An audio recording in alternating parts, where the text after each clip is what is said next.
I got another video for y'all. This is The Snake, Season 1, Episode 5. Let's get into it. So, they have to do a scavenger hunt for the snake this week, and John ends up winning the snake. They get a message saying that they're going to see a video that nobody wants to see. They all just assuming that it's going to be a video of what they're saying because last time it was just audio. It didn't have a picture, but it was actually just heartfelt messages from their family, all except John's. You could literally see this nigga family like looking down at the paper and reading from the paper. That was like low-key hilarious.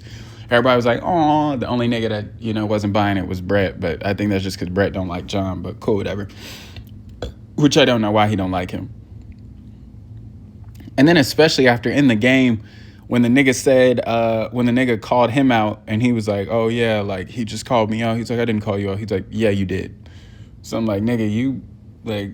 I don't understand, but cool, whatever. But the way the glasses and okay, cool. Sorry, I was looking at something. So he's just going about this in a mad political way. I mean, he's a politician, so it makes sense, but like he told everybody like he was gonna call them up one by one and see how the group feels about everybody. So he's like, oh, sitting like high and mighty at some table in the yard, sipping his champagne and asking them questions about their game. Of course, he's not doing this for the purposes of making an alliance. He's doing this with the purposes of just knowing everybody's info and ruining their game. But it's like, this is a double-edged sword. It's good because like, hey, you know everything about everyone, but it's bad because unless you're a dominant player who's going to keep consistently winning the snake, you're going to have to depend on someone eventually. And with the way that you're acting now, it's severing ties between you and anyone that you might want to make alliances with. Which I don't think he's really considering that. But games like this, and you guys, if you've been here, it depends on how long you've been a subscriber and what show you started watching with us. But I used to say this in Survivor a lot, is that you don't want to make too many alliances and play on every side, but you also don't want to not move at all. It's like it has to be some sort of middle ground. You don't want to be in front of everybody's face, but you don't want to be too far in the background. Like it has to be, you have to know when to do what, because in games like this, in game shows, you're always going to need somebody at some point. I know it's easy to say, oh no, like I don't need them, I don't need nobody, I could just do X, Y, Z, rah, rah. But that's not a certainty. That's not a for sure thing, right? So he just needs to keep that in mind. So he pulls Jordan and Catherine and tells them that the group wants them out. Of course, they're not going for that shit. So Jordan leaves the snake layer and goes to the rest of the house. And she's like, who wants me out? Then the OF model's like, hey, everyone's not even here. Like, they're all outside. So then she went outside. She was like, who wants me out? But before that, she looked at the OF model and she was like, oh, he outed you too. And she was like, what? Then Jordan was like, he said that you were okay with us leaving tonight. Then the girl was like, oh, I didn't say that. But it's like, come on. Jordan, who are you going to believe? You know what I'm saying? Me or this nigga who just got here and who asking about everybody business and about everybody about their game?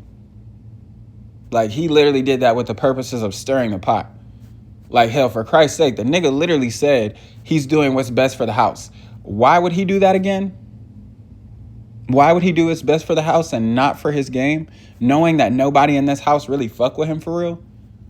The only person who really fuck with him is what's her Cody bitch. That's the only person who really fuck with him. And even she don't really fuck with him like that. She just fuck with him on the type time of like, hey, we both is two new people.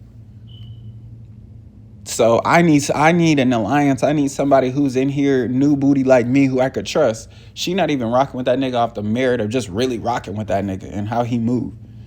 Fuck is we talking about right now? So, and then for Jordan to even go about it that way, it was low-key funny because I was like, you act as if you asking this question to everybody that somebody's gonna come forth and be like, oh yeah, I didn't want you here. I was okay with you leaving. I was like, they're not going to do that shit. Then McClain was like, I did vote for you. McClain was like, I did say I was okay with you leaving. I was like, you really didn't even have to admit that. Like, I wouldn't have even admitted that.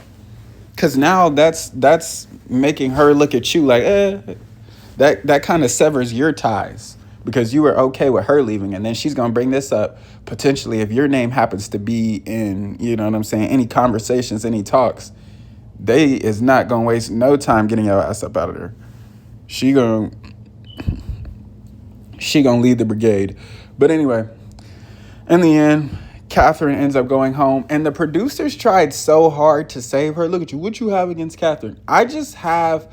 It's not even that I have anything against Catherine. It's just that she was annoying only because she wasn't good at what she thought she was good at. These motherfuckers around her are just stupid, and they're just placating to the white woman tears. But meanwhile, she never even cried. There's not one scene that you could point out that she literally cried. It was all just the sniffles and the fake shit, and even all of it was just so performative. Like, if you just really look at her and really watch her, you could tell like all of that was bullshit from the start. And these motherfuckers are just, oh, she's innocent, doing the white woman shit. Oh, she could damsel in distress. She could never hurt anybody. She could never hurt a fly. Leave her alone. Whole time, bitch is evil. I don't have anything against Catherine, but yeah. And then also too, every cut scene, she just really was on some like, oh, I think I'm running this shit, and the whole time I'm just like, these motherfuckers are dumb. Like it's one thing if you're really gaming people because you're just a better game player than them and you're just steps ahead of them. But if these motherfuckers are just genuinely stupid, then I can't get behind you and be like, yeah, you're really the puppeteer. You're really out here doing the damn thing, playing games with them. No. These motherfuckers are just dumb. And that's low key how I felt. But anyway, that's the end of this one. Everybody would like to subscribe, share, catch up. Don't forget about